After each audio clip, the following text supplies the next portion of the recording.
Алейкум, витаю всех, друзья. Так, сегодня 7 мая 2025 года, 17 часов 2 минуты по Берлину, 19 часов 2 минуты по городу Джохару. Друзья, я вас всех приветствую сердечно. Так, друзья, я вас всех приветствую сердечно. Все, убираем звук отсюда. Так, сейчас, одну секунду, друзья. Одну секунду. Всем тем, кто находится во временно оккупированной Чеченской Республике Ичкерия, либо в фашистской России, пожалуйста, беспокойтесь о своей безопасности, не пишите комментарии, не ставьте лайки и не распространяйте ссылку на наш стрим. Смотреть безопасно пока что, можно смотреть наши стримы, а даже нужно смотреть, не то что можно. Это раз. Сегодняшний свой стрим я назвал «Бессмертный дрон. Праздничные удары ВСУ по России». По аналогии «Бессмертный полк», да, у них там такая есть фишка. Давайте об этом и многом другом поговорим. Делир салам маршал Хуйль Асланбек. Стрим у нас только на YouTube канале. Мой телефон, что-то с ним случилось, полетел, поэтому могу только пока на одном устройстве проводить стримы свои. И я думаю, я сделаю его, нужно его сделать. И потом будет. Кстати говоря, это мой рабочий телефон, который сломался. И я думаю, я его по-быстренько починю. Так, что еще? Как обычно, сообщение от Генерального штаба Вооруженных сил Украины о потерях русских оккупантов на территории Украины. Ну, или не на территории Украины, например, Курской области, наверное, тоже все считается. Это пока еще не территория Украины. Так, за прошедшие сутки уничтожено и ранено 1270 российских боевиков, 14 танков уничтожено, 3 боевые бронированные машины, 71 артиллерийская система, 124 сбита БПЛА, 1 крылатая ракета также сбита и 131 автомобильная техника и цистерна уничтожены. Так, что нужно сказать все вместе? Слава ЗСУ! Слава Украине! Ну а теперь о главной теме, основной теме нашего своего стрима. Это о том, что происходит на России. А на России, друзья, коллапс. В аэропортах нарастает. Так выглядит очереди в Шереметьево. Это просто весь, вы, наверное, были в Шереметьево, да? Кто был, наверное. Ну и вообще вы знаете, что такое аэропорт, да? Особенно переделанный современный Шереметьево. Также та же ситуация во Внуково, та же ситуация в Домодедово. И вот все пространство, которое есть внутри аэропорта, вот вы видели, да, заходите и еще там идти до касс. Вот эта вся площадь забита людьми. Представьте себе, забита людьми. И это только начало. До 9 мая еще 2 дня. Украинские дроны наносят сокрушительный удар, и, скорее всего, они таким вот образом парализуют воздушное сообщение России. То есть, ну, практически никому нельзя будет туда ни прилететь, ни улететь. И это, я вам скажу, очень серьезно. Это не говоря уже о колоссальных убытках. И это люди теряют, и время теряют, и возможность перелета, и так далее. Ну и, конечно же, никто не приедет на такую движуху, как тут пишут, да, движуха пошла. Совершенно верно, Самбек, движуха полный рост, да. Так, ко мне, к нам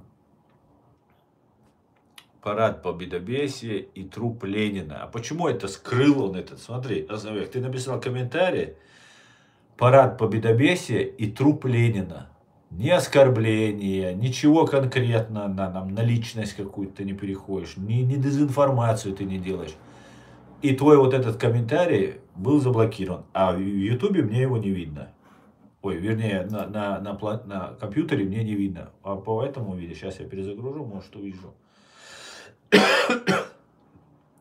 А, все, здесь появился этот комментарий. Валейк салам, Рояль, Машовой. Вот такая вот ситуация, друзья. Движуха на России набирает обороты. Дальше.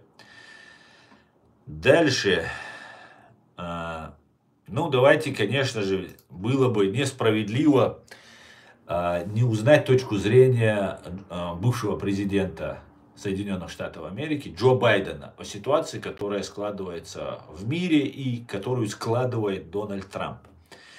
А к Джо Байдену я отношусь с большущим уважением. Это реально, это великий человек, который отдал всю свою жизнь служению своей нации, своему государству.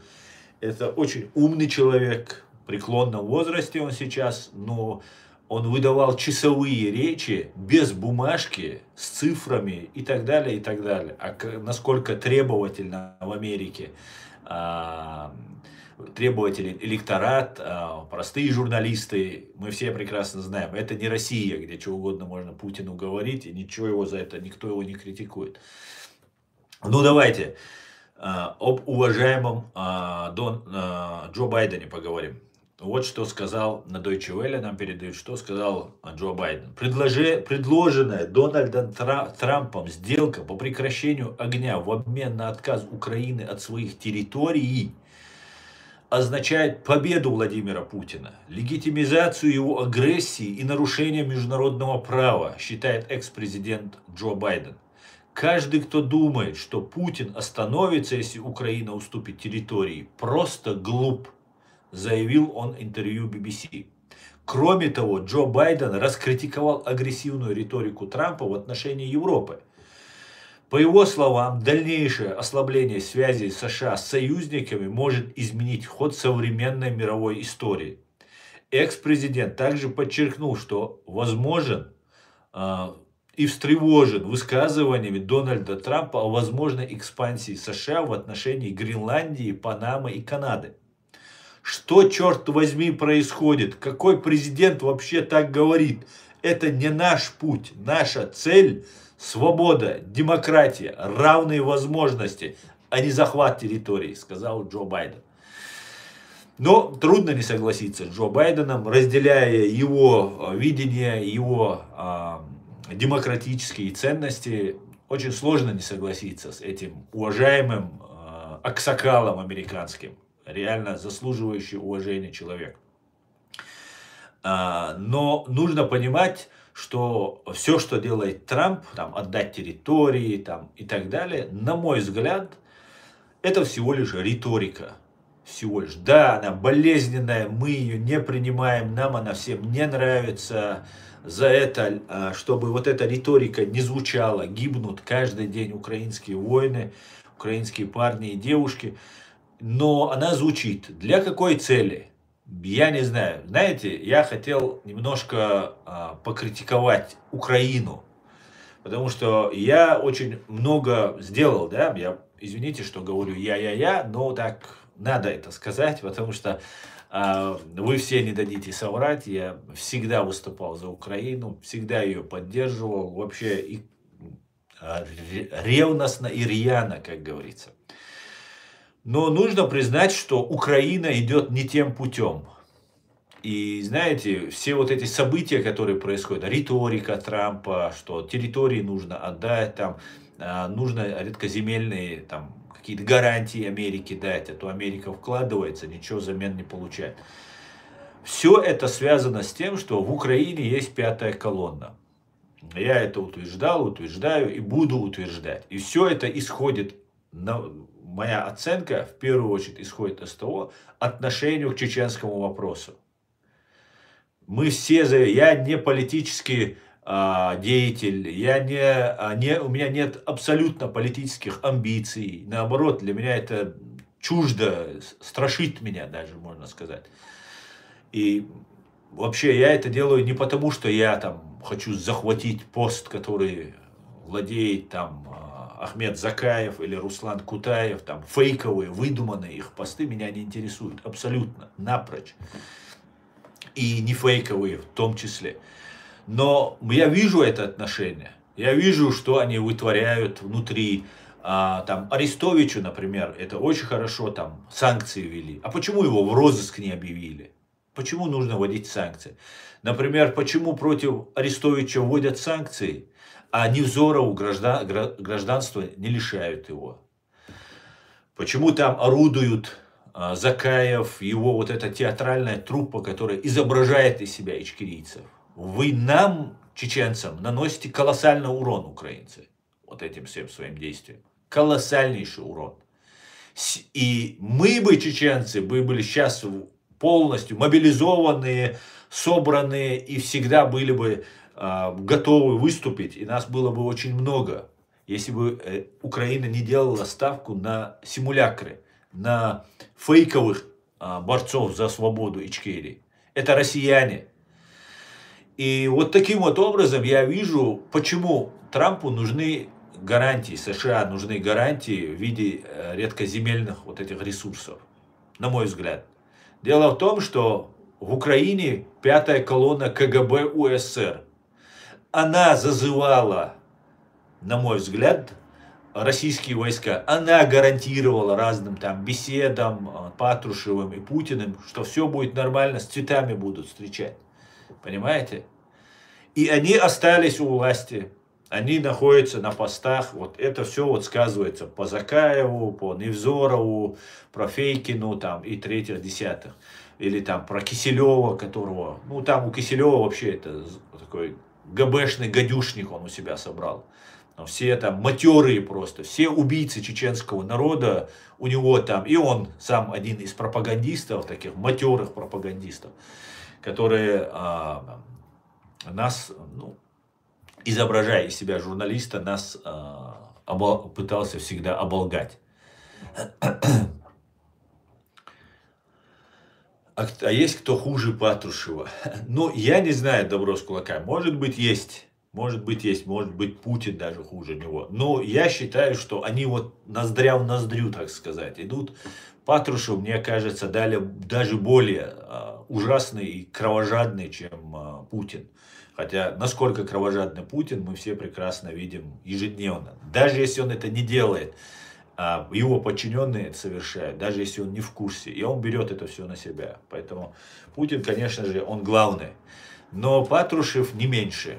Не меньше. Поэтому я не думаю, что есть кто-то хуже. Но в этом гадюшнике, ГБшном, ФСБшном, там, ну, куда ни плюнь, везде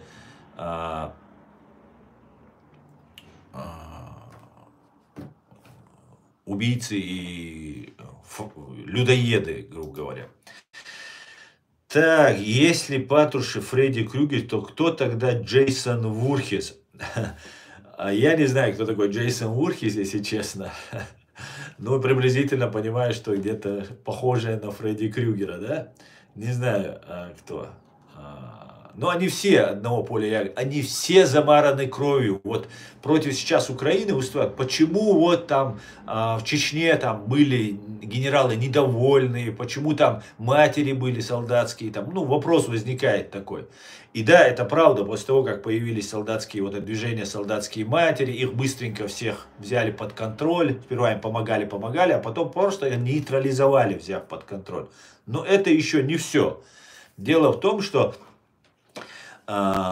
тогда российские, русские офицеры, генералы, они не были по локоть, по горло в крови. Понимаете? Они, да, воевали в Афганистане уже все им как бы простилось, забылось, и вот как бы они потом, ну, в Приднестровье немножко некоторые повоевали к тому времени, в Ингушетии, в пригородном районе, там геноцид устроили. Ну, это локально все было, не так много было этих убийц, поэтому они думали, давали заднюю где-то, когда их заставляли совершать военные преступления. И в этом смысле было намного проще. Но когда уже началась война против Грузии, потом, когда война началась уже против Сирии и уже в Украину, уже пришли, ну, просто по локоть, по горло в крови. И то же самое это объясняется по так называемым кадыровцам. Чеченцам, перешедшие на сторону русских. Не только кадыровцы, там есть и там разные кланы ФСБ, потом разные кланы ГРУ военные. Вот это там целая такая плеяда этих всех. Не только кадыровцы. Кадыровцы это слишком ограничено. Это то, на что нас толкают, чтобы мы говорили о кадыровцах. А антикадыровцы, там, ФСБшники, ГРУшники вместе с турецкой разведкой, они будут вместе бороться с Кадыровым. Потом Кадырова все победят и наступит благодать, ну, как они представляют. А на самом деле ничего не поменяется. Просто поменяют Кадырова на какого-нибудь Мудырова и все. А главное, нам нужно, чтобы Федеральная служба безопасности, террористическая банда, находящаяся на территории Чеченской Республики, она должна быть ликвидирована. Вот в таком случае пускай туда приходит кто угодно. Вот тогда да, тогда другой разговор. И вот они вот таким вот образом были в крови, как кадыровцы, которые вчера убивали чеченцев, и им уже среди чеченского общества задней нету. Сколько они будут жить, столько они будут убивать. Потому что, ну, как только они перестанут это делать, значит, их привлекут к ответственности. А русским всегда надо, чтобы кого-то они убивали, и они будут выполнять приказы русских. Вот как-то так происходит. И то же самое, вот когда в Украину они все, вот эти уже русские пошли, они тоже все кровавые, им деваться некуда, они втянулись в это, а отступать некуда. Ведь на штурмы, вот эти мясные штурмы, идут, ну там, за миллион, за полтора, за два вот этих набирают дебилов и их посылают.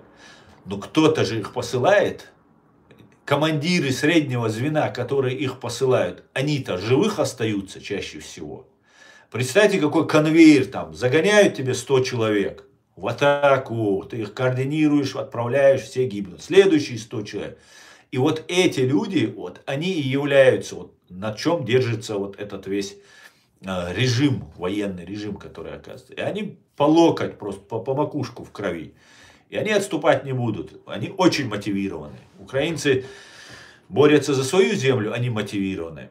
Солдаты российские, которые идут на штурма, у них нет мотивации. А вот те, кто их посылает на штурма, они очень мотивированы. У них задней нет, потому что они знают, что они сядут или будут повешены на первом же столбу. Как-то так, друзья. Давайте дальше. Давайте почитаем ваши комментарии. Салам всем свободным людям. Салам, брат Аслан. Салам, дорогой Эд. Приветствую тебя. Джейсон Верхис в хоккейной маске. Помню хоккейную маску. Это Джейсон Верхис. Понял? Это маньяк. Понял. Ясно.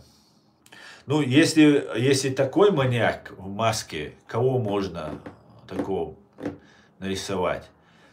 Ну, определенной степени можно туда Кадырова и Демирханова приписать. Но слишком выделять там вот этих двоих на фоне огромного количества убийств. Ну, например, это может быть Буданов. Вот этот Буданов. Не который украинский Кирилл, а который Юрий. Может, родственник. Ну, вот этот может быть. Юрий Буданов может быть. Джейсон Верхис. Ну и, конечно, Кадыров с Демирхановым тоже подходит на эту роль.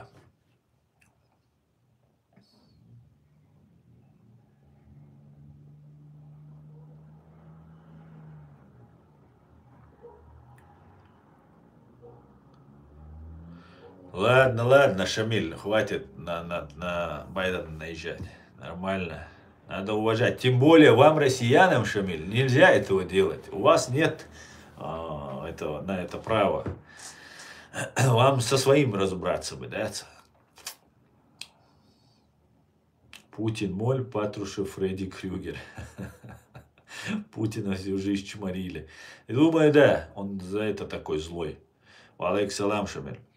Так, Асан, наверное, было бы лучше отдать Украину России. Политика России – это военная доктрина. Россия остановится в Украине, начнет грызться сама собой. Или она сунется дальше, а там миру реально придется дать России по носу.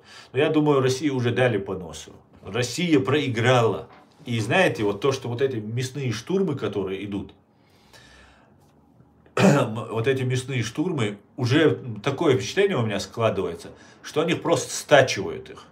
Просто, чтобы закончили, чтобы они не возвращались в Россию. Вот уже вот так я считаю. Может, я ошибаюсь. Но мне кажется, именно так все обстоит.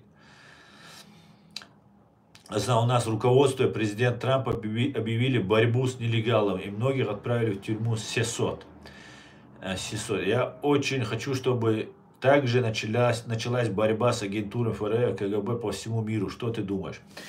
Именно об этом я бы мечтал бы это. Я очень хотел бы, чтобы вот эта борьба уже началась. Но в Украине, знаешь, что мне кажется?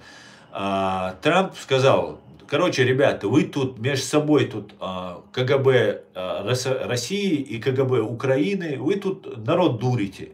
Да, вы ничего не можете сделать против украинских воинов, украинского народа, который вышел отстаивать свою свободу, вопреки тому, что его власть делала. Ну и людей вы просто убиваете. Что россиян убиваете, что украинцев убиваете.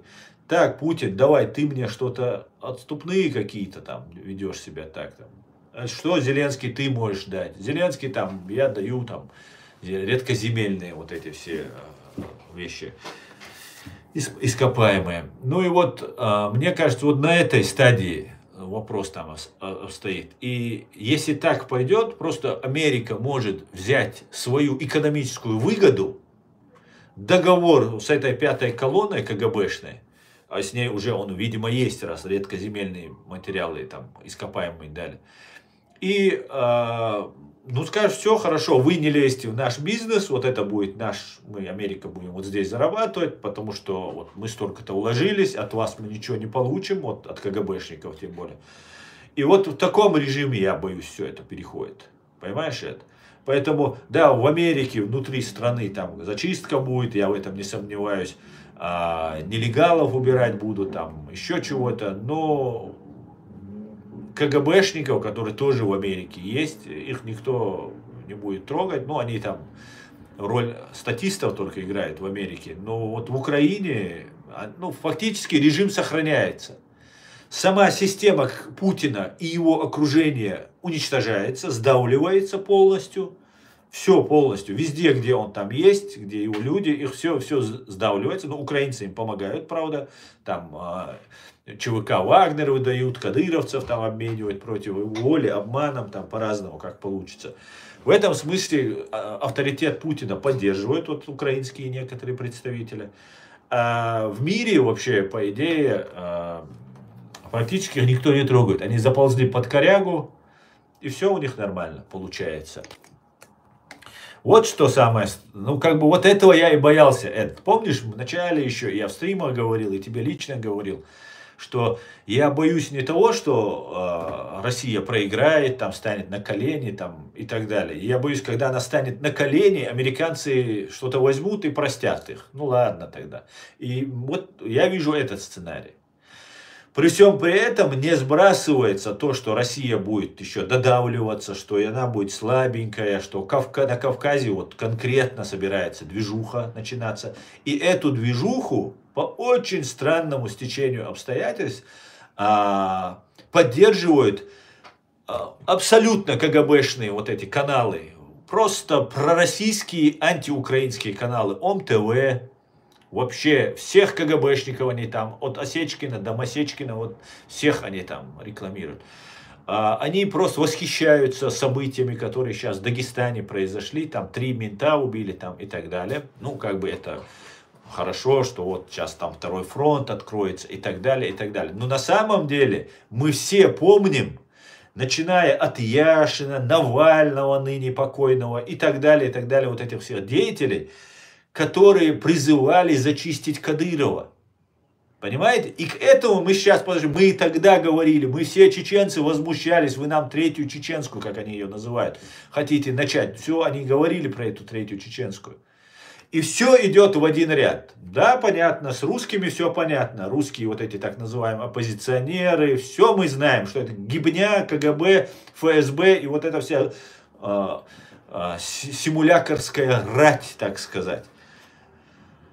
И сегодня мы видим реализацию этого плана. Мы тогда это видели, и сейчас реализуется. Причем людьми, россиянами, которые якобы оппозиционеры, там уехали за границу и так далее.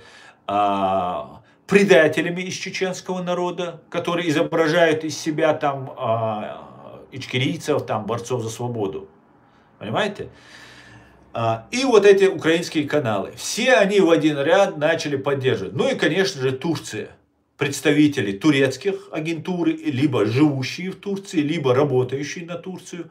Вот эти деятели, я не знаю, может, Россия финансирует. А так обычно у них два хозяина. Россия их основная вот эта контора. И там турки, если ты информацию туркам сливаешь, например, про ваххабистов, про каратистов, террористов, турки тебя подтягивают. То же самое делают немцы. Немцы знают, видят, 100% этот агент российских спецслужб, но он сливает информацию секретную, нужную, ценную. И тогда немецкие правоохранители говорят: стоп, меня не интересует, что там на Украине, что там на Чечне. Меня интересует только то, что происходит на моем участке, в моей юрисдикции. Вот он все, он работает в этой юрисдикции. Вот так это все делается. И вот эти все, которые здесь, и кадыровцы, и ГРУшники, ФСБшники, мы удивляемся, почему их не депортируют, почему не выкидывают отсюда.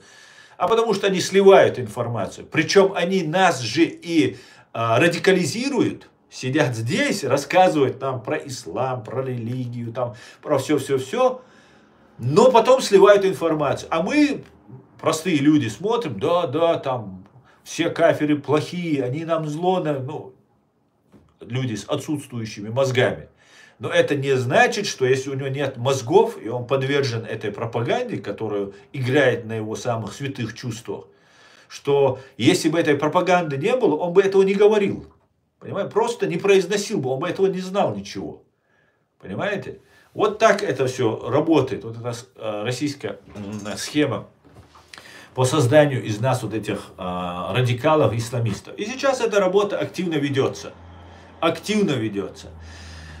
Я вам еще раз перечислю, кто вот эту работу ведет и где они до сих пор здесь находятся. Некоторым я сам помогал. Там такому как Абдурахманову, этому, как его, еще одному там. Вот смотрите, Тумсо Абдурахманов, его брат, сейчас у него проблемы начались, лишают его статуса и так далее, сообщает нам сам лично. Потом Билакиев, Ислам, Халитов, Хасан, Янгулбаевы братья, как их там, Ибрагим, Байсангур, там, и еще один там. Кто еще? Бакаев Али, которому тоже я помогал. И не только я, и мои друзья помогали. И кто еще? Ну, вот эти все люди, которые, вот вы видите, еще появились разные религиозные деятели, которые рассказывают, что кепку носить грех, европейский паспорт получать тоже грех. Понимаете? И они все объединяются с дагестанцами, с другими россиянами, но они не объединяются с чеченцами. Им не интересно с чеченцами объединяться, свободными чеченцами. Они со своими похожими на себя объединяются. И мы, чеченцы, в первую очередь, чеченцы, мы все, конечно, должны знать, но в первую очередь чеченцы, мы должны знать, что нас подводят к чему-то. Ладно, мы не понимали, когда нас вели, были дезориентированы еще по какой-то причине. Но сейчас, когда мы понимаем, каждый день проводим стримы, говорим, обсуждаем, предупреждаем, все, кто втягивается в это, под видом Турции, под видом там Украины, еще чего-то, коммуницируя с Россией, так вот, вы тянете нас в катастрофу, чеченский народ. И вы ничем не лучше русских. Понимаете? Вот, кто вот на русских работает, вы ничем не лучше. Вы в ваших головах, может, оправдание, что вы там боретесь против России. Вы не боретесь против России. Вы помогаете Турции против своего народа. Понимаете? Это просто как дважды два. Понимаете? Если бы Турция хотела бы взаимодействовать, и ради чеченского народа она бы не создавала бы, не пыталась создать вместе с Россией там гетто исламистское. Понимаете?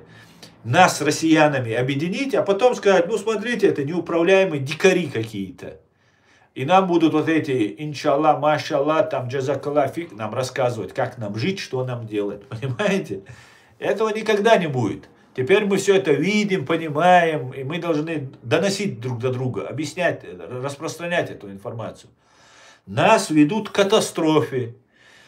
Самое главное, что мы, если вот пойдем по этому пути, мы не накажем виновных в убийстве нас 350-300 тысяч, точнее, от 250 до 300 тысяч убитых наших граждан. Понимаете? Мы не накажем их. Мы будем бандитами. Каждый, кто держал оружие в руках, будет бандитом. Понимаете?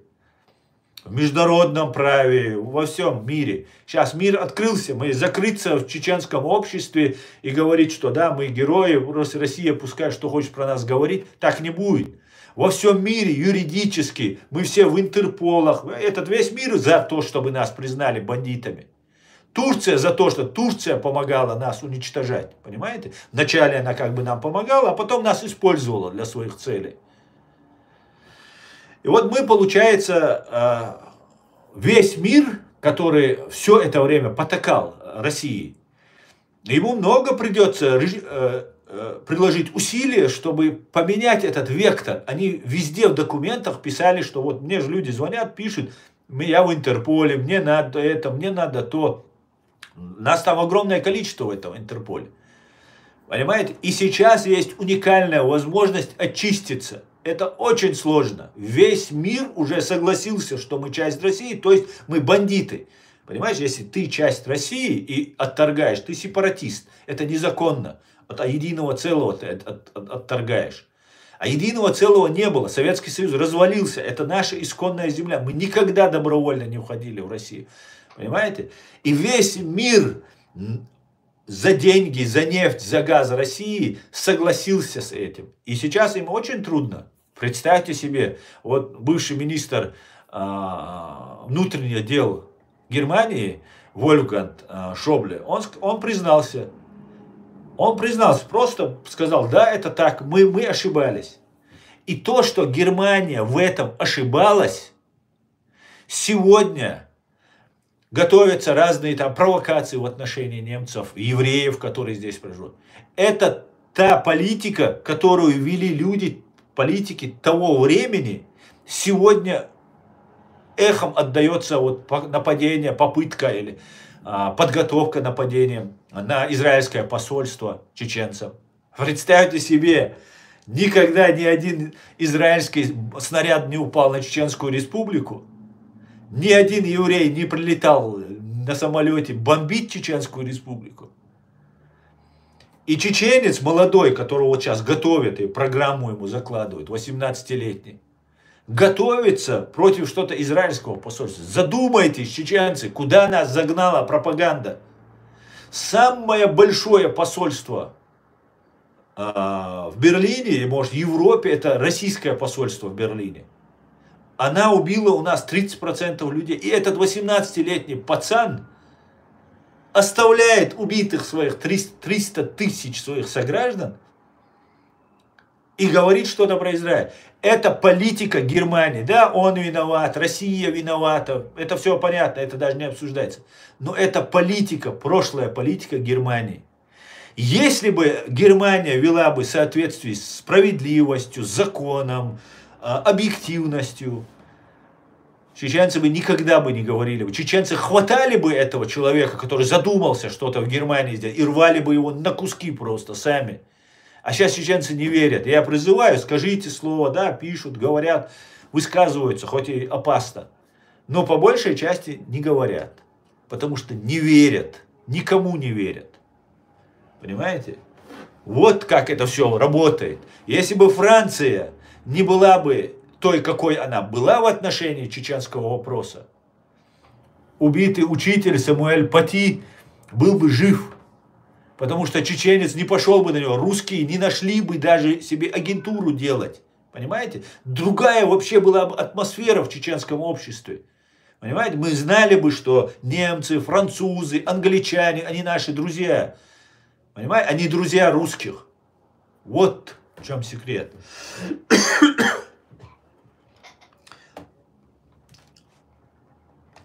Хочу добавить, я думаю, не один еврей из Израиля не воевал на стороне фашистской Российской Федерации против Ичкерии, в отличие от граждан Украины. Абсолютно с тобой согласен. Я тоже так думаю. Я не думаю, что евреи... Ну зачем евреям воевать? На самом деле, при всем том, что было, нужно признать, что люди, которые высказывались в поддержку нас, чаще всего были еврейской национальности. Я не знаю, почему это. Может, у евреев совести больше, может быть, там сочувствия больше, сострадания больше. Но при том, что евреев немного, высказывались о нас в поддержку. Причем мы и антисемитизм несли, и чушь несли, и песни про Иерусалим пели. Да я послал бы к черту, если бы евреи пели бы песню, и всем она нравилась бы, даже если они были бы правы. Я просто сказал, да ну они завтра придут со своими 12 тысячами воинов, и наш Грозный хотят, наш Джохар хотят захватить. Не-не-не, не нужно. А нет, не говорили люди, не обращали на это внимания, видя, что горе. Реально помогали. Вот Аят Эдигов, например, рассказывает. Еврей вышел из своей квартиры и жил на улице. Представьте себе. Мы, чеченцы, гостеприимные, мы это как бы подчеркиваем, нам это нравится, гостеприимство и так далее. Но если бы в вынужденных мерах, конечно, повели бы так. Но представьте себе, берет с собой свои вещи и ночует где-то на улице человек абсолютно незнакомым людям. Это нужно иметь вот здесь что-то, понимаете? Красное и сжимающее, и выталкивающее кровь. Вот что значит. Ладно, давайте дальше, друзья. Почитаем ваши комментарии. Вот к чему я хотел сказать. Нас подвела эта пропаганда. Пропаганда обмана, лжи. Понимаете, чеченцы потеряли доверие. Все заодно, все с русскими, все за русских. Вот как чеченцы это воспринимают. И я вам скажу сейчас, когда ты в этом разбираешься, доля правды в этом есть. Да, есть, которые против, но в основном за, к сожалению. Так, Асан, что ты думаешь насчет набора чеченцев на службу Ми-5? В интернете на английском сайте висит объявление. Я считаю, что люди должны работать. Пусть работают. Но я бы хотел, чтобы туда пошли работать те, кто не связан с русней. Понимаете? Потому что они любят под этим видом просачиваться, как будто они ичкерийцы и так далее. Вот чего я не хотел бы. А так, если им нужен переводчик, в принципе, пусть мне напишут, я им найду переводчика. У меня есть и переводчики, и все есть, и на то пошло.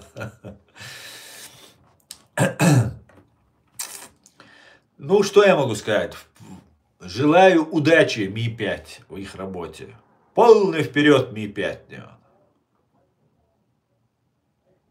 То главное, что против чеченцев они не работали, да?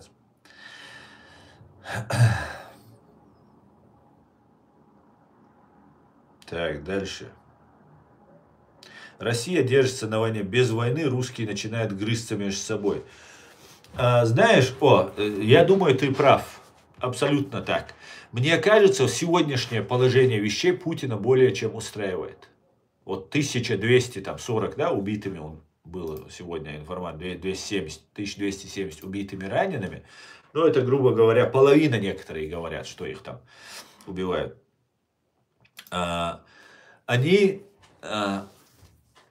вот таким вот образом, что он платит этим людям, работа ведется, режим надежный, чем больше гибнут, тем лучше. Поэтому в сегодняшнем состоянии Путин может очень долго продолжать. Если русских там 90 миллионов, да, округлим до 100 миллионов, в день гибнет там 1000 человек. Вот, грубо говоря, сколько можно? 100 тысяч дней он может продолжать. Кощунственно, конечно, но 100 тысяч дней, я думаю, он спокойно может еще продолжать. Уберем там инвалидов, там стариков, там далее, там 1000 дней. 3 года спокойно в таком режиме, абсолютно не напрягаясь, там еще миллиончик может спокойно дать. уничтожить, да. Так, поэтому нужно что-то делать. Нужно вводить войска европейские в Украину, а их не вводят по какой-то причине. Боятся ядерного удара, может быть. Но если боятся, ну, тогда Россию не победить, если боятся.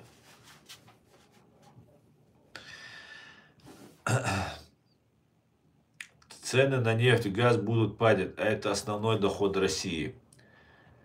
Да, Путин был хаусмастером в Дрездене, его сделали царем России.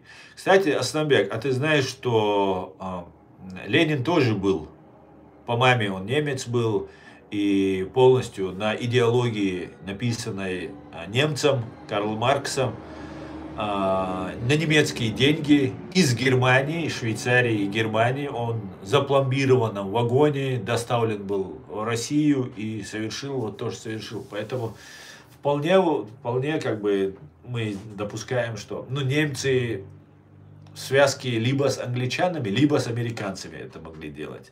Потому что разведки у немцев не было. БНД они открыли несколько лет назад, мы тогда это обсуждали. Поэтому как-то так. Посмотрим. Аслан, и Израиль, Байрак, Юни, Халуалла, Дерез, Хулон. Дерез, Масарна, Хуль. Халула Рюас, Абахан Хильчани, Ула Рюас. As hal tuyakhcha aqara suna sonochtchan de halu so jukti u bosh yumshdut. So nocht zu, no so niswan zu. Jukti nis bola, is nis boel. Duinal dusuga, is harts bola, is harts boela duinal dusuga. Но основное уж был не, а ночи се цак ахкет. Ночи иште ах мабинис ва дуку айса ах бина аш бох белчаре büч бол эшпса ах бел. Цундела бан хули посольство нападение жукчан царум ол шхоли ца проблемы. Но иште у оппозиции хушу халца тюрча. А вообще ца байр хилаца есу правозащитнику. Но аси байр шунту просто хаит масса новой позиции хую и штатёванию, да. Ну и во-первых, щи и хазаю ищи, яц. Он сищ. Эй, машалла, щищандлё. Давно не было стрима, я соскучился по вам, друзья. Я знаю, что вы тоже соскучились по мне, но я сильнее. Так, это уже было с Биллом, ошибки не повторятся. Ну, ты про Клинтона. Я очень на это надеюсь. Но, знаешь, когда сделают предложение, от которого нельзя отказаться, да, все отдадут. Все полностью. Понимаете? Ну, тогда зачем тебе сокрушать все, если тебе все отдают?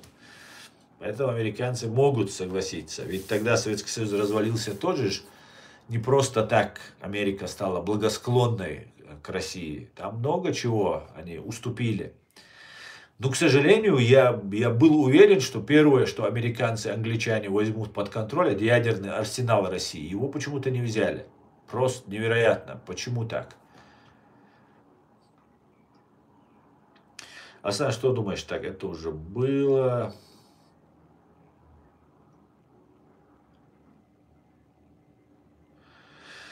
Я думаю, фонд Сороса через третьи страны финансирует этих каратистов. Каких?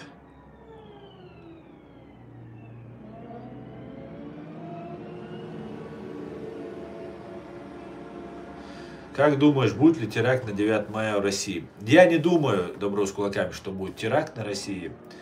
Ни 9 мая, ни до, ни после. Я думаю, скорее всего, будут атаки на Россию. Диверсионные атаки, дроновые атаки. А теракта не будет. Теракт во время войны не бывает. Есть война. Хотя, конечно же, есть военные преступления, которые совершаются на войне, но это не терроризм. Россия, да, Россия совершает терроризм. Так, чтобы по чесноку, да, чтобы какой привет, такой ответ. Да. Рашизм, исламизм, биба и боба. Русизм тогда скорее, русизм. Я еще 15 лет назад слышал, что из Южного федерального округа России хочет создать Терский край, как раньше царская Россия. Россия хочет убрать национальные республики и сделать одну биомассу. Но они давно это хотят сделать, я тебе скажу. Они все время нас вот переваривают там, как в котле, хотят идентичность нашу полностью стереть. Это у них есть. И, как знаешь, если создать вот этот исламистское гетто, то это очень удобно будет. Всех потом под корень срубить, сказать, смотрите, там же террористы, вылезут какие-нибудь, как у Хамаса, вот помните, на Израиль нападение совершили, вылезут эти и начнут, короче, гасить людей. Все скажут, ого, а ну-ка давайте. И все, и никто сейчас, даже вот при всей жесткости израильских ударов по сектору Газа, сочувствия практически ни у кого это не вызывало. Понимаете? Да, людей жалко, все об этом говорят, но все понимают, что Израиль имеет полное право на защиту. Понимаете? И точно так же у нас сделают. Сделают так, что мы просто будем самыми главными врагами на этой земле. А мы и так уже подготовлены российской пропагандой. Сейчас просто она отвлеклась на украинцев, и сейчас им нужно использовать чеченцев против украинцев. Поэтому немножко сбавили обороты. Хотя это разные русские общины, все это существует. И в любой момент это вот так заводится с полоборота, с одного щелчка. Поэтому нам, тот, кто сейчас нам рассказывает, вот этот турецкий, российский проект, они вместе нас используют для уничтожения. Мы, чеченцы, если мы имеем самосознание, мы уже понимающие, взрослые, созревшая нация, мы должны понимать, что мы должны быть хозяевами своей судьбы. Мы должны говорить, что нам нужно и что нам делать, а не какие-то симулякры, которые нам здесь набросают. Вот обратите внимание, вот они все заодно. А 10 лет назад вообще слово Ичкерия никто не произносил, когда я сюда приехал. Понимаете? Надо мной немножко подсмеивались, когда я говорил Ичкерия там и так далее. А сейчас все говорят об Ичкерии. Нельзя волка, нельзя с глазами, женщин нельзя. И волк, и женщины, и галстуки, и все, что нельзя, и каферы, и маферы, все подзабылось. Теперь уже и бороды покороче стали. Вот все меняется. А почему? Они разве пересмотрели свое внутреннее видение? Они осознали, что были неправы? Нет. Они остались теми же. Потому что они и раньше не верили в то, что говорят. И сейчас они не верят в то, что говорят. И они делают то, что им сказали сделать. И вот эти все вот эти люди, мы их видим. Понимаете? Ну, я их перечислял вам неоднократно. Вот. И их каждый день они появляются. А почему? Потому что мы пытаемся что-то говорить и делать, и нужно наш голос потерять. Смотрите, исламисты, угроза, на Дагестан напали, еще где-то напали, Крокус-Сити там, Крокус-Холли там напали и так далее. Эти каналы не запрещают. Вот кто вот эту исламистскую, вот эту, это их люди, их не запрещают. Вот объясните мне, почему меня, демократа, запрещают на территории фашистской России? Который не призывает к войне, который не призывает совершать теракты, не обзывает людей по религиозному и национальному признаку. Меня запрещают, а этих разрешают. Объясните, почему так? Ну, вы знаете, почему это все так. Вот и все. Они нас хотят использовать, они нас хотят ввергнуть в катастрофу. Мы это должны понять. И я рад, что мы понимаем это, что не получается у них раскачать эту ситуацию. Понимаете? Не получается. И не получится, да. Потому что мы должны быть хозяевами своей судьбы. Мы, чеченцы,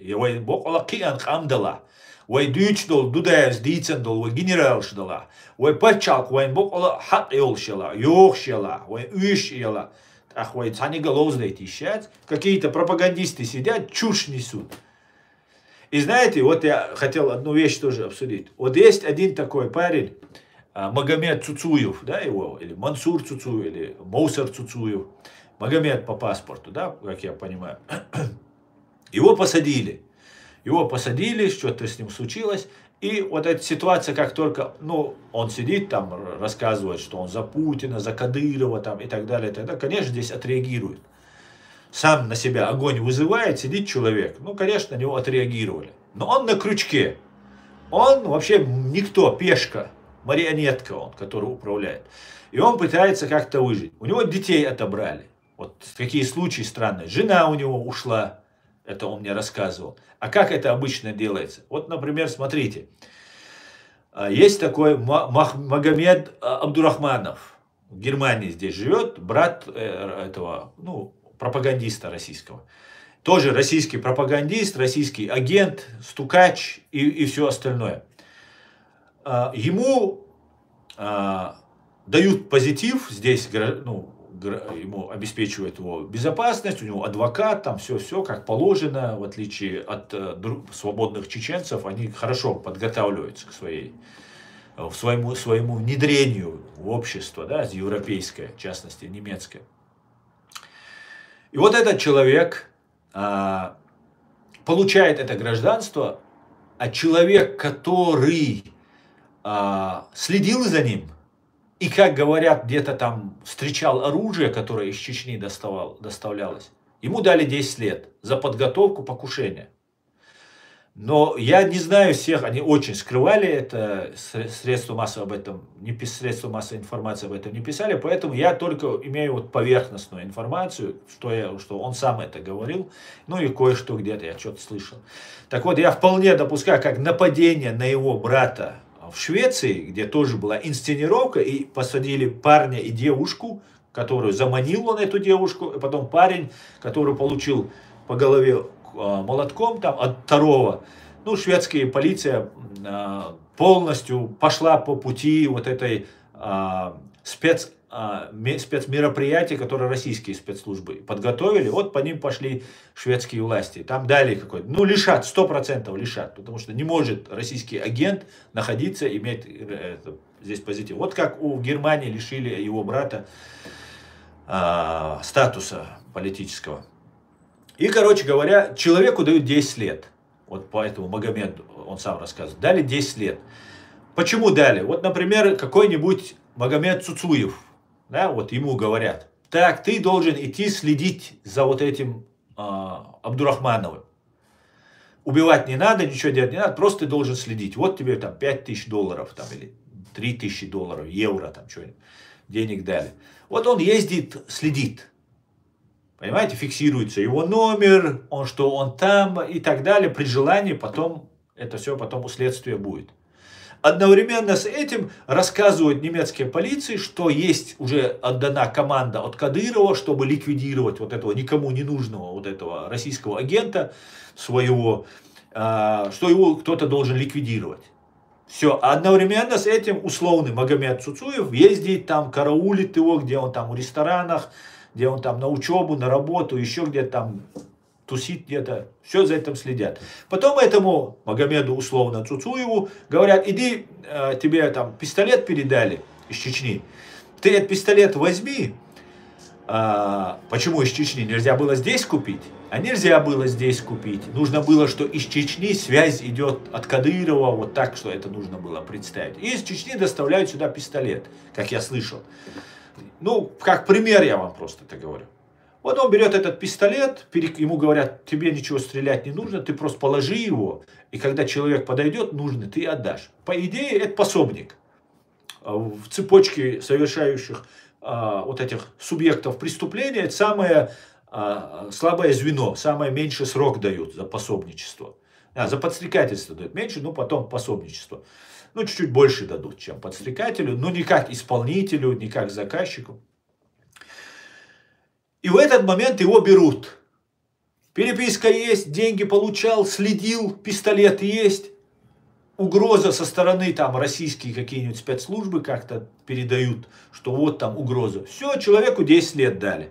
Как случилось с Тумсо Абдурахмановым и вот с этим нападавшим на него. Вот такая же вот ситуация была. Понимаете, о чем я? Тоже человека заманили, сказали, ни нож не дали, ни пистолет не дали. Сказали, как-нибудь там замочи его. И ничего лучше молотка, как будто этот не нашел. А это агент. Но этот агент ненужный агент. Агент, который либо он неблагонадежный, либо он слишком амбициозный, как Магомед Цуцуев, вот этот тоже Ноль мозгов, амбиций много. А зачем он нужен его кураторам из ФСБ, там где-то там еще что-то? Ну, они расход пускают. Таких, ну, хоть какая-то польза от него. Он готовил якобы покушение, их агент закрепился, этот сел немножко, в тюрьме посидел, потом выйдет, потом позговорчивее будет. Понимаете? Вот как эти трюки выкидываются. Но немецкие власти это поняли. Все, у этого отобрали. И возвращаемся к Магомеду Цуцуеву. Вот смотрите. Надеюсь, я доходчиво объясняю. Надеюсь. Вот смотрите. Магомед Цуцуев. Его сажают. О нем никто не говорит, он ко мне заходит, постоянно меня провоцирует, чтобы я что-то сказал, чтобы ему пиар нужен. Пиар. И я это понимаю так, что у него начались проблемы со законом, его начали выдергивать, иди сюда, ну-ка расскажи это, расскажи то и так далее. Но до этого у него случилась проблема с женой. Жена ушла от него. Дочка тоже куда-то ушла и так далее. А как это делается? Например, этот неблагонадежный, абсолютно безмозглый и абсолютно амбициозный, с большим эго и с большими амбициями человек, его нужно довести до состояния. И это спецслужбы российские его доводят до состояния. Он думает, он общается с агентом российских спецслужб и как-то его обхитрить пытается, еще как-то оттянуть время. Видно же, когда ты говоришь что-то сделать, а тебя как бы водят за нос один раз, второй раз, 10-й раз. Ну, человек понимает, что его обманывают. Оказывается, давление на жену. Жена уходит. Она не знает, почему. Ей тоже про мужа что-то наговорили, денег предложили, еще что-то. Дочку также делает. И все, теперь у него беда. И в этот момент связываются кадыровцы, говорят, мы денег дадим, на адвоката дадим, поможем тебе, выручим, кроме нас никто ничего тебе не сделает. И он понимает, что все, вот это люди его спасители. Больше ему помочь некому. И вот он начинает вот эту работу вести. И когда его сажают, вот информация поступила, что его посадили, они мне сюда заходят и сразу меня проверяют. Я в курсе, не в курсе, по моей реакции, они мне всегда. Ну или, чтобы я распространил эту информацию в том числе. Они ко мне заходят, я уже выучил их трюки. И они, а я не в курсе вообще, чтобы на всякий случай знали. И вот в этот момент его сажают. И появляется канал, уже который второй, третий канал. И про мать, и про жену, и про детей, и про что угодно. Потом как будто они издалека его фотографируют. И начинается вот это перемалывание. И из этого Магомед Цуцуева, у которого проблемы с бельгийским законом, это уже он сам это признается, говорит, что у него там браслет электронный одели на ногу, и что он сейчас пока находится под домашним арестом. И вот этого человека начинают раскручивать. А если о нем говорить, что он хороший парень, ноль будет эмоций. А если он сожгет флаг за то, что какой-то армян выложил фотографию его мамы, армян я имею в виду в смысле, похожий очень на армянина, деятель, выложил вот эту фотографию матери, потом еще там разные вещи там с фотографиями делает, там что-то он там с ними делает, ну такое пренебрежительное, уничижительного с этим делает. И вот этим вот образом они его подначивают, что он начинает, о, это как про меня такое говорят. И он сжигает флаг. Задумайтесь, человек, который не имеет никакого отношения к флагу Ичкерии, самой Ичкерии, который российский агент, вот в Италии там живет, которого якобы он это делает, хотя это может быть в Чечне находится, вот их база, которая его сейчас там раскручивает. И вот этот агент на него катит бочку, этот катит на него бочку, и вот таким образом, если говорить просто что-то хорошее, то мы никто не будет смотреть. Простые люди не будут смотреть, не будут хейтить, не будут плохо отзываться и так далее. Нужно жечь флаг. И значит, ничего не имеющего отношения к чеченскому народу, к чеченской Ичкерии, нашей Ичкерии, чувак с ее фотографией его мамы, оскорбления, ну как чисто по-КГБшной, как они любят. Чеченцы так не делают. Это только вот эти делают. Себе подобные. Да? Как только он это делает, в этот момент в этот момент этот сжигает флаг. Вообще никакой логики. Никакой логики. Вы понимаете, да? Ичкерийские вообще не имеют к этому отношения, он сжигает флаг. Это делается для того, чтобы вызвать хейт на себя. Он вызывает хейт, эти начинают, все теперь, все, кто поддерживал его, думал, что он там про-ичкерийский, поняли, что он про-кадыровский, про-русский, про-российский, про-ФСБшный, и сжигает флаг. Все, хейт готов. И начинается вот это все, атака на него. Атака не одним каналом, который вот это все про него снимает и запускает, а вас всех туда втягивают. Вы комментарий напишите, пакость скажете. Обязательно же нужно отметиться. Флаг сжег, это гад, козел, там еще чего-то, сорвать. И это все потом преподносится суду. Понимаете? Этот человек, не радикал ему скажут на суде завтра. Эта линия защиты у них будет выстраиваться.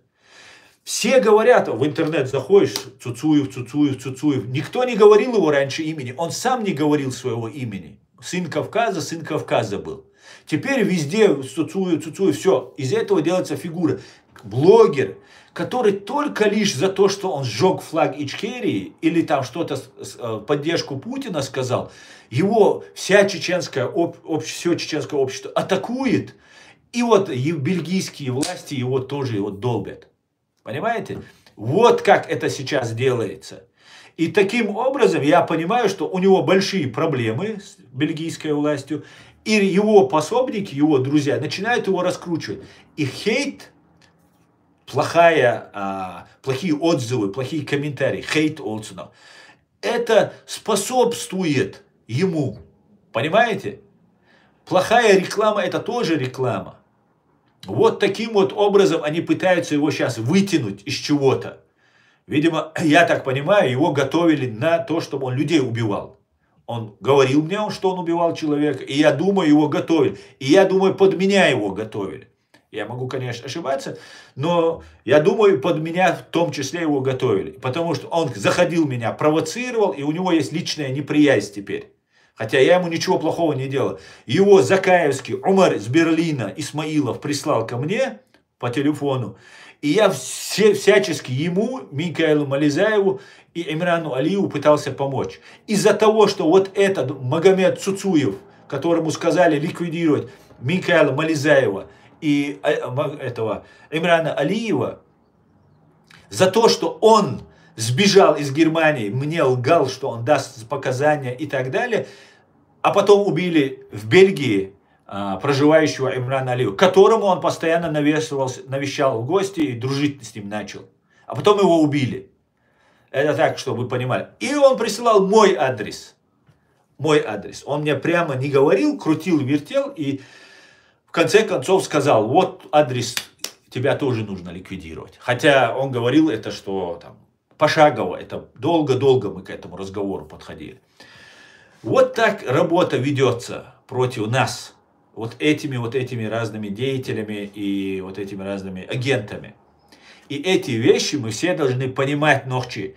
Вы все, кто заходит, смотрят этих разных там фатишки, матишки, там разные, духюкыш, они появляются, и вы все сидите там, и вы все за Ичкерию, вы все за свободную Ичкерию против России и Кадырова и так далее.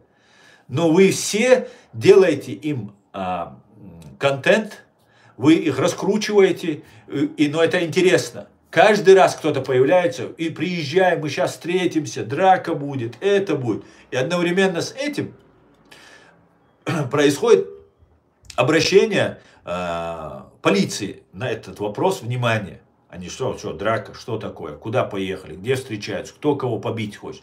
И ни одной драки мы так и не увидели. Но каждый раз они видели, мы сейчас, я выезжаю, я тебя здесь жду. Был этот, как его, помните? Блогер. Как только они исчезают, их имена просто забываются, да? Вот однодневки, да, самые настоящие. Миллорис,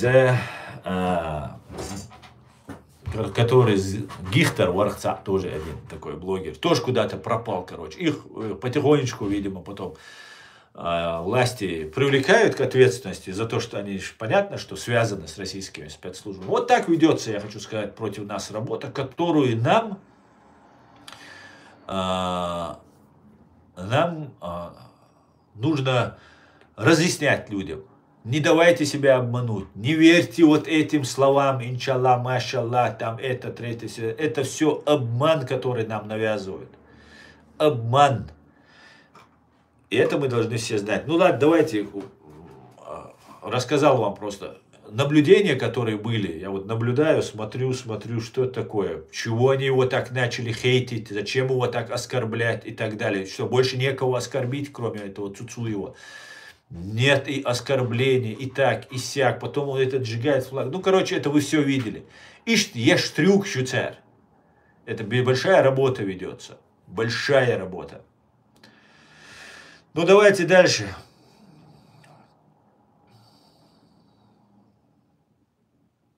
Все идет, как говорил Джохар Дудаев 30 лет назад. Да, Асланбек, именно. Так. Хочу добавить, я думаю, ни один еврей Израиля не воевал на стороне ФРФ против Ичкерии. Это я уже читал, совершенно верно. Евреи были одни из лучших жителей в нашей республике. Да, одни из наших лучших соседей, наших сограждан. Совершенно верно, Асланбек. Аслан Баркал за правду и факты. Правду говорить легко это. Спасибо. Вместе мы сила. Да, Асланбек. Аслан, в армии США есть чеченцы. Это очень круто. Я надеюсь, там есть и генералы. Передавай им всем большой салам от меня.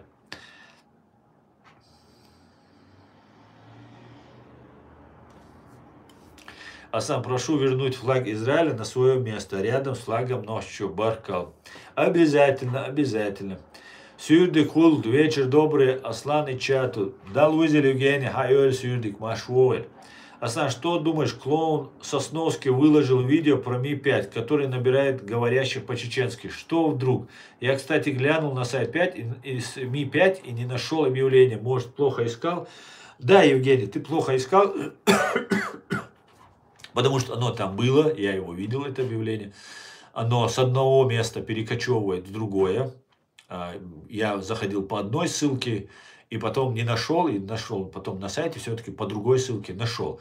Может, оно не одно там, это объявление. Может, одно закрывается, другое открывается. Но оно там точно было. На сайте английской разведки это объявление висело. Ну, 2 дня назад или 3 дня назад точно висело. Что делает, смотрите, вот этот Сосновский, который здесь в Германии, он рассказывает, что чеченцы должны предать свою родину, это граждан, свою страну там и так далее. А мне было смешно, да ты же это такой-то, сякой такой-то. Ты ж Германии гражданин, так ты тоже тогда Германию предал. Тебя-то Германия не оккупировала, не захватывала. Ты как колонист сюда, наверное, приехал. Поэтому, а с другой стороны, мне закралась другая мысль. Мне показалось, так много он подробно, зарплату, все перечисляет. А не рекламирует ли он Ми-5? И вот это объявление мне так показалось. Поэтому не знаю, что про них думать, про этих пропагандистов. Но могу сказать, что рекламу он сделал знатную. Об этом все начали говорить. Как-то так. Но могу сказать, что в Германии тоже нужны переводчики. Еще более того, знаете, здесь и переводчики нужны с чеченского, и нужны религиозные представители. Германии нужен свой немецкий ислам. Здесь изнутри и извне вот эти поступления, они очень опасны. Даже если это страна Турция, которая входит в НАТО, все равно никаких турецких, никаких других не должно быть. Внутри Германии, присягая Германии на верность, вот, чтобы никакие иностранные спецслужбы, никакие там проповедники с Катара, с Египта, Саудии или еще с какой-то-нибудь Турции, чтобы они здесь влияния не оказывали. В противном случае это будет постоянно головная боль. Постоянно. Это так я вспомнил. И здесь реально не хватает Германии переводчиков. С чеченского. Причем не просто, как там указано было на этом сайте, они не просто переводчик, он должен культуру, он должен знать. Я так полагаю, Абдурахманова они могут взять. Он же как раз переводчиком с чеченского на русский. Но, правда, у него с английским проблема. Ну, это можно как-нибудь исправить. Короче говоря, будет плохо, если они вот этих прорусских возьмут. Они бесхребетные и абсолютно аморальные. А такие спецслужбам нужны как раз будут. Вот они таких, я боюсь, если возьмут, это плохо. Если возьмут нормальных чеченцев, которые живут в Великобритании и так далее, это супер. Пусть работают, пусть развиваются, не вредят чеченскому обществу, чеченскому народу и работают полностью. Это полный вперед. А если вредить будет там и так далее, это, конечно, плохо. Но каждый человек имеет право не вредить, по крайней мере. А переводить там каких-нибудь российских агентов. Ну, это Тумсо Абдурахманов за милую душу, за 2 рубля быстро им переведет. Да. Как-то так. Да. Пойдемте дальше. К сожалению, Украина за все время не смогла настроить экономику. Занималась разбазариванием всего, и никто не понес ответственности. Да? Этот момент. Асна, как ты думаешь, куда пропал сотник? Доллары Сороса закончились? Я думаю, это он не был на зарплате у Сороса. Я не думаю, что он был на зарплате у Сороса. И буквально недавно видел пост у него. Ну, может, несколько дней, может, заболел, может, еще что-то. Меня тоже неделю не было. Ну, почти неделю. У сотника Patreon он работает. Вот, говорит, работает. Я имел в виду турецкий проект прократить. Туда тоже могли деньги Сороса поступать. Могли. Вполне возможно, очень даже могли. Но я думаю, что это чисто российско-турецкий проект. Вот просто посмотрите, с кем они общаются. Вот россияне и представители Турции, они всегда в дружбе, в братстве, так сказать. А нас русские убивают. А эти с русскими. Вы, ребят, определитесь. Вы вначале за нас вроде бы были, а теперь вы как с этими икшаетесь. Нет, мы в это не играем. У нас есть выбор чеченского народа. У нас есть законная власть чеченского народа. Вот мы на этом основываемся. Кто к этому не причастен, кто от этого отнекивается, не идет к этому, то нам эти люди такие же, как с кем они дружат. Скажи мне, кто твой друг, и я скажу, кто ты.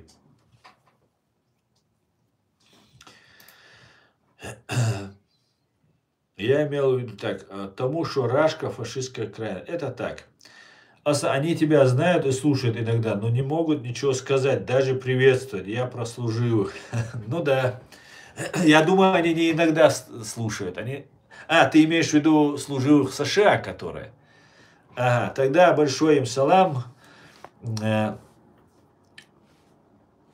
Пусть посмотрят, да, если увидят. На эфирах Али Бакаев сплошной антисемитизм. Ну, у него такая работа. Вот эта вся вот эта идеология, которая навязывается, вот этот салафизм или ваххабизм, в нее обязательное условие антисемитизм. Это просто обязательное условие. Это так же, как в ГРУ и ФСБ. Ты обязательно должен быть антисемитом. Да. И вот в этом смысле они похожи. И теперь, как мы видим, они вместе оказываются. Понимаете, что получилось? Нас истребляли за это. И вот эти люди и есть пособники нашего истребления. Да, антисемитизм – это часть, неотъемлемая часть вот этого ваххабизма, салафизма. Обязательно. Хотя в Коране это категорически запрещено. Причем вообще к любой нации. Вообще к любой нации, любой национальности. А евреи это вообще отдельные, иудеи, отдельным вообще идут порядки, которые являются людьми Писания. Про них не... А этим можно. Антисемитизм можно, что угодно можно. Главное, чтобы КГБ было довольно. Понимаете? Вот так это все работает. К большому сожалению. И вот эти сидят... Ну, я думаю, недолго будут сидеть. Недолго будут.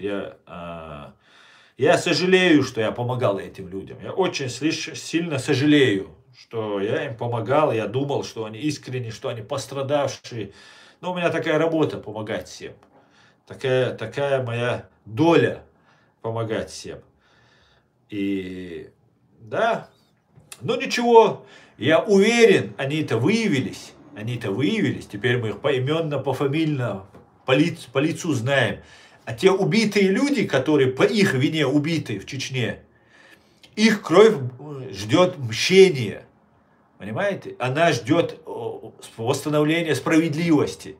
И это время настанет. Знаете, все вы знаете, которые предали своих друзей, своих товарищей, свой народ. И сейчас, спасая свои жизни, вы идете вот дальше, усугубляете и положение чеченского народа, и свое собственное. Если вы думаете, вы станете героем, вы не станете героями. Вы не станете героями. Вы будете разоблачены и будете привлечены к ответственности. Все. Поголовно. Да, Алмула. Так, я не против сотника. Мне лично не нравится, что переходит на грубое оскорбление нашего президента Трампа. Я не против критики, но по факту без оскорбления. Абсолютно с тобой согласен, Эд. Вы все знаете, как я с уважением отношусь к сотнику. Но оскорблять президента, за которого там десятки миллионов граждан США проголосовали, это недопустимо ни для кого. Обвинять его, что он работает на российскую разведку и так далее, ну, это очень тяжкие вещи. Хотя Александр очень много сделал, и то, что вот он сейчас говорит, хоть я не согласен с этим, все равно он много чего имеет запас прочности, так сказать. Поэтому как-то так делал. Они отвечают на то, что Аслан вас зовет на детектор лжи, что ты сионист и что они с тобой потом разберутся. Но это кто говорит? Скажи мне, покажи мне, вот кто говорит, что он со мной разберется. Я уже давно жду, что-то они не доходят никак до меня. Да? Сионисты, ну, они знают, что такое сионист. Ну, вот такие вот они, да, по факту, да. А кто говорит, скажи мне, что разберется? Что-то я собираю коллекцию тех, кто со мной разберется. У меня уже список большой есть на тетрадке. Я вписал бы еще, да, фамилию. Скажи мне фамилию. На канале комментарии там мало кто пишет, мало кто. А Бакаев сам что-нибудь говорил, что он со мной разберется?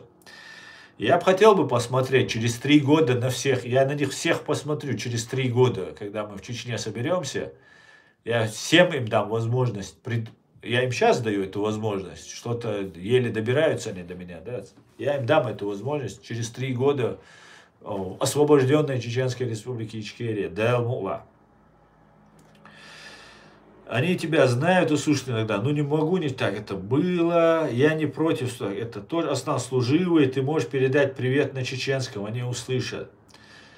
Передаю ассалам алейкум. Савежари. Шудел эту большу. Американский. Эрмия дубо эдо. Дик эрмию шудег. О эрмию. Шейх Оман поид бахауск. Шаш мичадала, мугадала. Шаш елил присягах. Цаша геомадол, цандаштя, цан запитвайда. Шейх ам дицамади. Шух ам шух сатюш аштушон. Шусандол нахдуй, шух. Дог йоуил сатюш аштушон. Так что ишабеш вейх цабану эттан ишаш. Цуцабеш келгар бойрбая цертиш бош сатюш ашбушон. Цер духа, вей бейан бол нер духа. Бисан бол цер гергал нер духа. Цер нанош духа. Ой, чохель дишь душон. Так что служите верой и правдой и помогайте своему народу делать.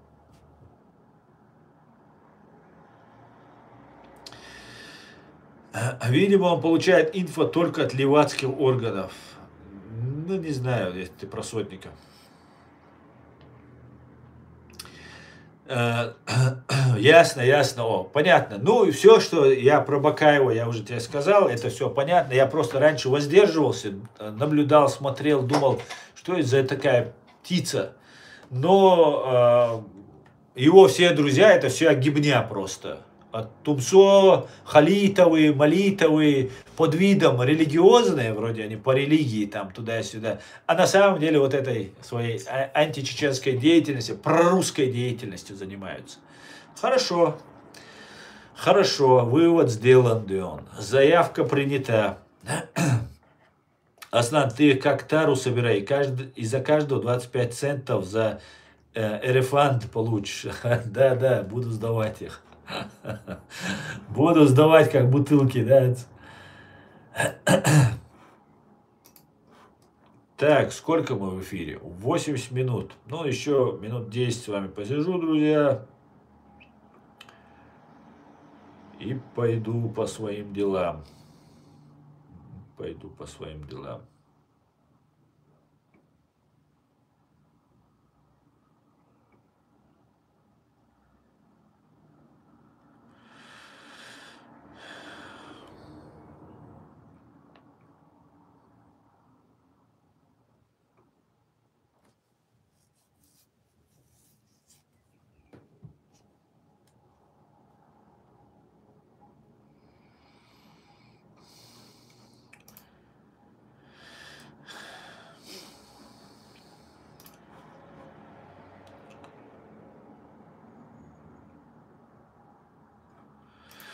Друзья, здесь есть одно письмо, которое я бы хотел в видеоформате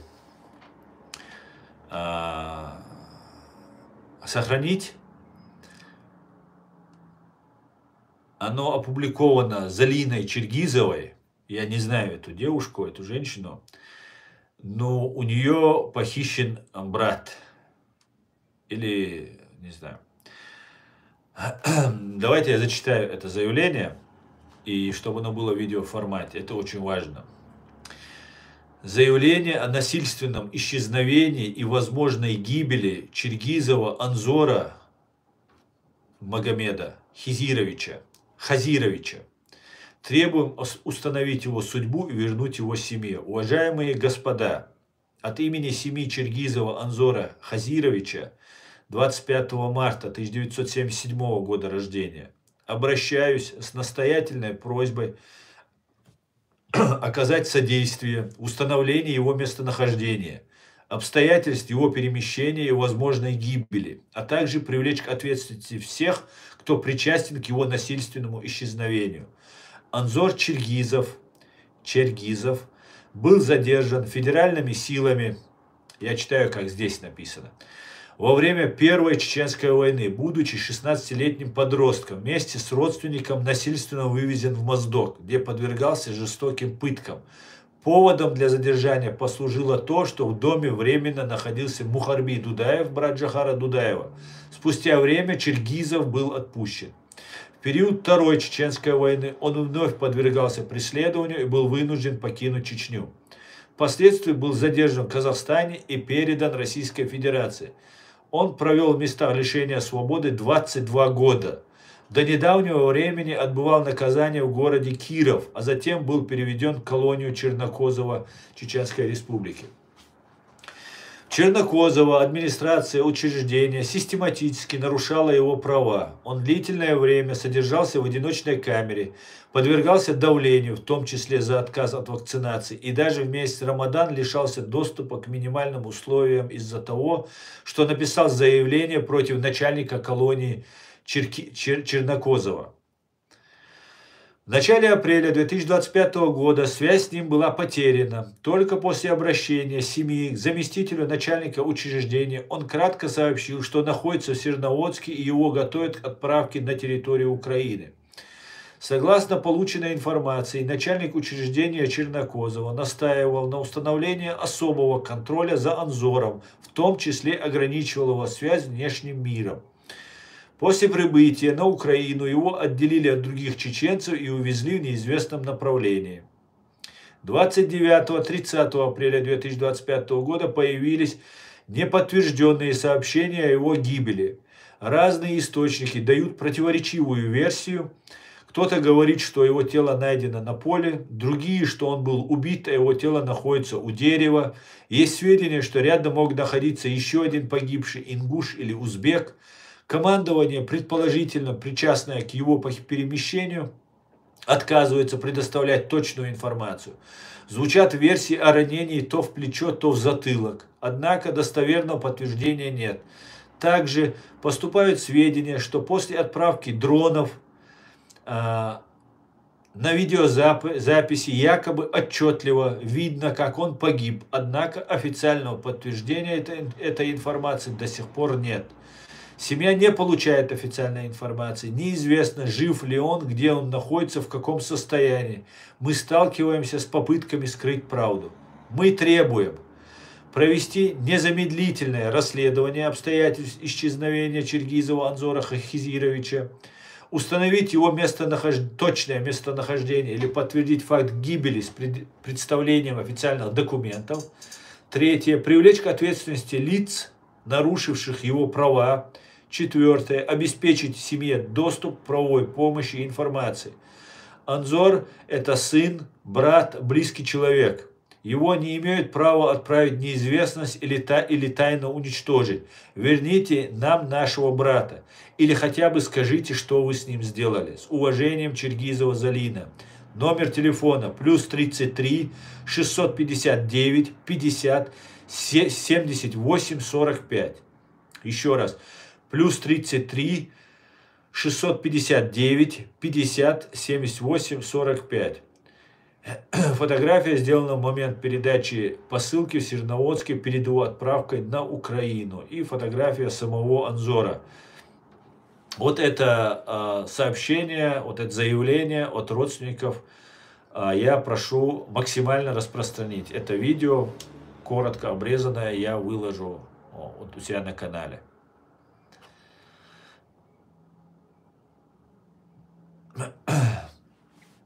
Так.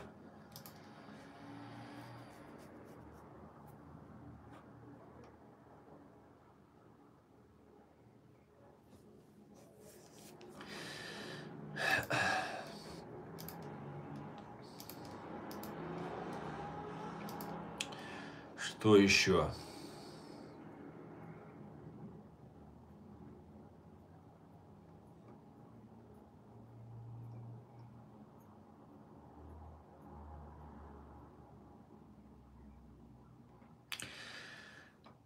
Так, что у нас, друзья? Сегодня я смотрю, наш канал вообще не активен, да? 1000 просмотров мы в лучшем случае наберем в начале. Но я думаю, что наш канал забивают они в серый бан, всячески пытаются нас нейтрализовать. Вот вы следите, вот и делаете выводы. Я не исламист, Россию не взрываю, взрывать не призываю, и все равно нас запрещают. Вот вам выводы. Опасен ли для них вот этот так называемый исламский терроризм? Или это их детище? Делайте выводы.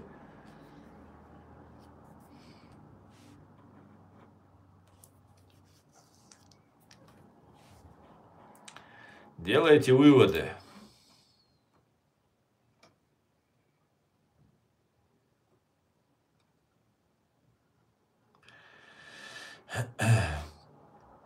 Кстати, День Победы во Второй мировой войне завтра,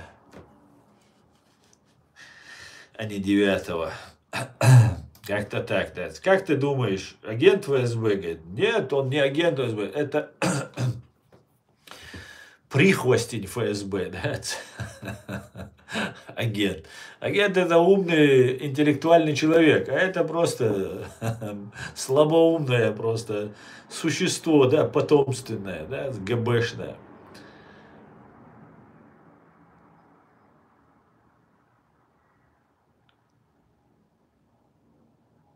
А я на меня не сердится? Нет, это за что? Нет, не сердится, конечно. За что, я не знаю даже. наоборот, ты делаешь большую работу. Ты, Асламбек, там, кто заходит, пишет вопросы, задают. Это очень важно, друзья, очень важно. И кроме нас это некому делать, как вы видите. Чеченцы фактически все в заложниках находятся, их родственники, и мы все сами. Как-то так, друзья, как-то так. Так, друзья, на этом я свой стрим закончу тогда. Останусь равно Восток. Дело в том, как любят по ТГБ. Я много критикую украинцев. Но это ему не нравится, когда украинцев критикуют. А когда я критикую, ему тоже не нравится. Но мы свободные люди, имеем право задавать вопросы. Ну, а он так-то очень за Украину. Очень-очень, да. Вообще такой. Ладно. А критиковать и украинцев, и американцев, и чеченцев, всех будем, да? Не давайте нам повода и не будем критиковать. Друзья, спасибо вам, спасибо, Эд, спасибо, спасибо, Асламбек, всем остальным спасибо, друзья, все, кто принимал участие, помогал провести мне этот стрим. Все будет Ичкерия, слава Украине, Ам Израиль Хай, God bless Америка. Вива Грузия. Всего хорошего, друзья, до свидания.